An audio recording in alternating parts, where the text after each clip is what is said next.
দুর্গাপুরের বেড়িবাঁধ ও সড়ক নির্মাণের দাবিতে এলাকাবাসীর মানববন্ধন। রিপোর্ট করেছেন জাহাঙ্গীর আলম।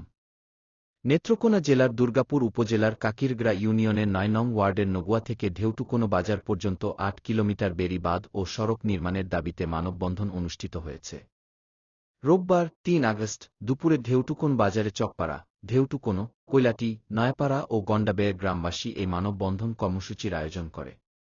মানববন্ধন চলাকালে তাদের দুর্ভোগ দুর্দশার চিত্র তুলে ধরে। এলাকাবাসীর পক্ষে বক্তব্য রাখেন মোক মুস্তাক আহমেদ, আলমগীর হোসাইন, পল্লী চিকিৎসক মো শফিকুল ইসলাম, নবম শ্রেণীর শিক্ষার্থী তোরা রানী, পুষ্পরানী বর্মন, মোক কাউসার, মোক শহীদ মিয়া ও আবু শহীদ প্রমুখ। মানববন্ধনে বক্তারা বলেন, চকপাড়া, ঢেউটুকোনো, কৈলাটি, নয়াপাড়া ও গন্ডাবের গ্রামের লোকজন দীর্ঘদিন যাবৎ চরম দুর্ভোগের মধ্যে বসবাস করে আসছে। কংস নদের অব্যাহত ভাঙ্গনের ফলে নদের তীরবর্তী রাস্তাটি চলাচলের অনুপযুক্ত হয়ে পড়েছে। ফলে এ অঞ্চলের লোকজন তাদের উৎপাদিত ফসল সহজে বাজারজাত করতে না পারায় ন্যায্য মূল্য পাওয়া থেকে বঞ্চিত হচ্ছে।